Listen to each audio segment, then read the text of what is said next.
Assalamualaikum Mas. Waalaikumsalam. Oke, monggo silakan Mas dengan bisa perkenalkan dulu dengan Mas siapa? Perkenalkan nama saya Mas Ainal Bagas Pamulang Mas. Oke, sebelum kita melakukan sesi konseling, alangkah baiknya saya perkenalkan dulu ya Mas. Oke, perkenalkan nama saya Muhammad Ida Aslam Atko. Di sini saya sebagai konselor yang akan membantu memecahkan Mas Ainal pada sesi konseling ini. Oke, sebelumnya apakah Mas Ainal sudah pernah mengikuti sesi konseling? Belum Mas, ini baru pertama kali saya mengikuti sesi konseling. Baru pertama ya.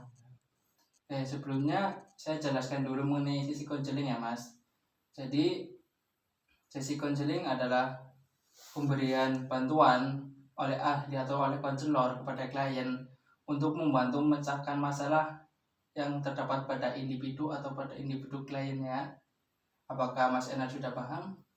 Alhamdulillah sedikit paham Mas tentang penjelasan Mas Atko tadi. Oke, tak lupa saya sampaikan juga mengenai asas-asas konseling ya Mas. Yang pertama ada asas kerahasiaan dan keterbukaan. Oke, katanya keterbukaan ini deh. Pada baik sih. Oh iya, guys, beri. Bisa rusak dia no. Iya. Aman orang memori ini. Aman wis teka besi kabeh ML. Guys. Assalamualaikum Mas. Waalaikumsalam. Monggo Mas bisa perkenalkan dulu dengan Mas siapa? Perkenalkan nama saya Mas Ainal Bagas Pamulang Mas. Oke, Mas Ainal ya. Mas Ainal dari mana nih malam-malam? Tadi habis ngerjain tugas bareng teman-teman Mas, terus saya langsung ke sini. Oke, langsung ke sini ya. Iya. Oke, sebelum kita mulai, alangkah baiknya saya perkenalkan dulu ya Mas. Baik Mas. Perkenalkan, nama saya Muhammad Ida Aslami Atko. Di sini saya sebagai konselor yang akan membantu Mas Enal untuk memecahkan masalah yang terdapat pada Mas Enal ya, atau yang dimiliki oleh Mas Enal. Oke, sebelumnya apakah Mas Enal sudah pernah mengikuti sesi konseling? Belum Mas, ini baru pertama kalinya saya mengikuti sesi konseling. Oke, pertama ya. Iya. Sebelumnya saya jelaskan dulu mengenai sesi konseling ya Mas. Oke, jadi sesi konseling itu adalah pemberian bantuan kepada klien oleh ahli atau oleh konselor untuk membantu masalah pada individu tersebut. Apakah Mas Enal sudah paham? Alhamdulillah sedikit paham Mas atas penjelasan Mas Atko tadi. Oke, sebelum kita lanjut, tak lupa saya sampaikan asas-asas konseling ya Mas. Yang pertama ada asas keterbukaan dan yang kedua ada asas kerahasiaan. Yang pertama asas keterbukaan ya. Dari asas keterbukaan adalah ketika nanti Mas Enal menjelaskan masalah Mas Enal, jangan Mas Enal itu ditutup-tutupi, atau dalam artian Mas Enal itu harus jujur atau harus terbuka kepada saya. Kemudian yang kedua asas kerahasiaan. Untuk asas kerahasiaan kembali ke poin pertama ya Mas. Ketika Mas Enal nanti bercerita tentang masalah Mas Enal dengan terbuka, Mas Enal jangan merasa masalah tersebut kesebar kepada orang lain. Karena saya juga memiliki asas kerahasiaan, jadi saya bisa menjaga rahasia masalah Mas Enal. Baik Mas, saya paham. Oke, pada sesi konseling malam ini kita memiliki waktu, kita batasi waktu saja Mas. Kita batasi waktu sekitar 15 menit. Apakah Mas Enal setuju? Setuju Mas, tapi kalau nanti misal di waktu lain saya datang ke sini tidak apa-apa Mas? Tidak apa-apa. Oke, bagaimana nih kabar Mas Enal pada malam hari ini? Alhamdulillah baik Mas, tapi ya ada sedikit pengganjal pikiran Mas. Oke, pengganjal pikiran ya. Iya. Apa nih yang membuat Enal merasa mengganjal dalam pikiran Mas Enal nih? Kan saya itu mahasiswa bimbingan konseling Islam ya Mas kebetulan, dan semester akhir. Nah saya itu bingung Mas, habis lulus kuliah itu mau bekerja di mana gitu Mas. Oke, Mas Enal merasa bingung ya. Iya. Oke, pertama apa nih alasan utama Mas Enal memilih jurusan bimbingan konseling Islam ini atau PKI ini? Pilihan saya itu ya karena saya tertarik dengan apa itu bimbingan konseling Islam, dan saya itu pengen menolong orang-orang yang dalam artian itu memerlukan bantuan gitu Mas. Oke, dalam kuliah ini mata kuliah apa saja yang yang Mas Enal sedangnya atau pengalaman yang Mas Enal paling nikmati nih dalam kuliah ini? Kalau ketertarikan sih kepada mata kuliah konseling psikoterapi Mas, karena itu banyak praktek-prakteknya Mas. Terus ada apa, konseling keluarga, konseling sekolah dan sebagainya. Untuk pengalaman tersendiri sih, terakhir saya ada pengalaman PKL Mas, PPL di Dinas Sosial Kebumen, yang dimana itu ada tempat rehabilitasinya juga Mas. Jadi saya pengalaman adalah di situ gitu. Oke, PPL ya Mas. Ya. Oke, PPL ini sangat penting ya, atau bisa memberikan gambaran nyata kepada Mas Enal atau pekerjaan Mas Enal nanti ya.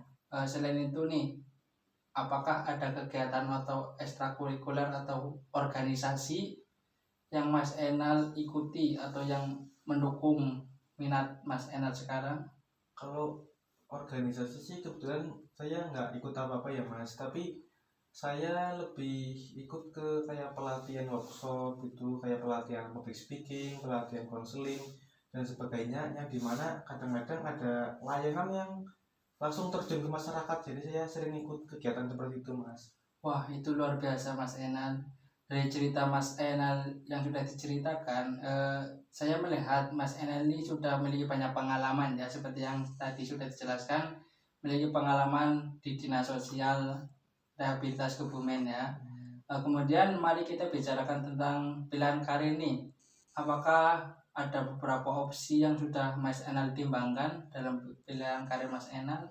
Kalau dalam pemilihan karir sih saya udah mempertimbangkan Mas, kayak semisal habis lulus itu saya mau ke pendidikan kayak menjadi guru, terus saya menjadi konseling keluarga, dan kayak menjadi apa namanya, bekerja di tempat rehabilitasi gitu Mas. Tapi saya masih bingung itu antara itu mana yang cocok buat diri saya sendiri gitu Mas. Saya masih merasa bingung. Baik, mari kita mempersempit pilihan Mas Enal ya.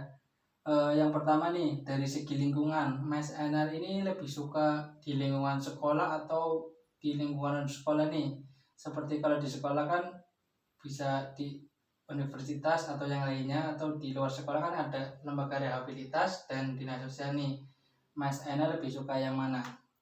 Kalau rasa suka sih saya lebih suka ke kayak tempat dinas sosial sama tempat rehabilitasi ya Mas, karena di dalam tempat rehabilitasi kan cenderung banyak orang-orang yang memerlukan bantuan, dalam tanda kutip itu kayak ODGJ dan lain sebagainya, mohon maaf itu Mas. Ya.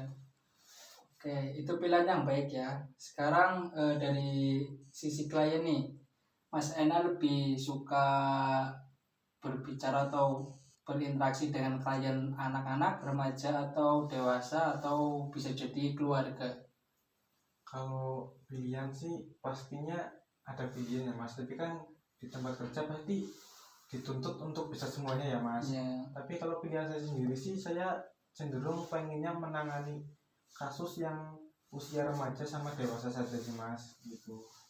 Baik, jadi Mas Enan ini lebih suka di lembaga non pendidikan ya, dengan fokus klien itu remaja dan dewasa. Iya Mas. Kemudian mari kita lihat keterampilan dan kompetensi yang Mas Enan miliki nih. Apa saja kekuatan yang bisa menurut Mas Enal bisa mendukung dalam karir bidang ini? Menurut saya sih, saya memiliki rasa empati yang sangat baik ya Mas. Terus saya juga bisa mendengarkan, misal ada orang curhat saya bisa mendengarkan. Terus rasa apa, public speaking yang baik. Terus selain itu saya juga dalam organisasi juga cukup aktif, misal organisasi kayak di luar kampus itu Mas, kayak misal ada organisasi langsung terjun di masyarakat, itu saya aktif dalam hal tersebut gitu Mas. Itu oke, itu adalah kekuatan yang penting ya Mas Enal. Kemudian bagaimana dengan tantangan atau kelemahan yang Mas Enal rasakan nih? Apakah ada area yang menurut Mas Enal perlu ditingkatkan lagi dari diri Mas Enal? Kalau tantangan sih, saya cenderungnya itu orang yang kurang percaya diri Mas. Jadi semisal ada tuntutan banyak, semisal saya dijadikan ketua kelompok atau ketua kegiatan, pelaksana kegiatan, itu saya cenderung tidak percaya diri dengan diri sendiri mas itu. Oke, emang rasa percaya diri itu sangat normal ya, Mas? Kurang percaya diri itu sangat normal ya, Mas. Terutama ketika kita baru memulai karir. Untuk meningkatkan kepercayaan diri itu, Mas Enal bisa mencoba untuk lebih aktif dalam kegiatan seperti pelatihan atau workshop yang bisa atau yang bisa memperkuat kemampuan Mas Enal tersebut. Ide yang bagus mas. Kemungkinan saya akan mencoba cari-cari dari teman-teman pelatihan atau workshop yang nantinya akan saya coba. Mungkin dari Mas Atko bisa memberikan saya saran atau bantuan. Oke, selain pelatihan atau workshop yang sudah saya jelaskan tadi, penting juga untuk membangun jaringan profesional ya Mas. Mas Ena bisa bergabung dengan komunitas atau profesi yang berkaitan dengan konseling nih.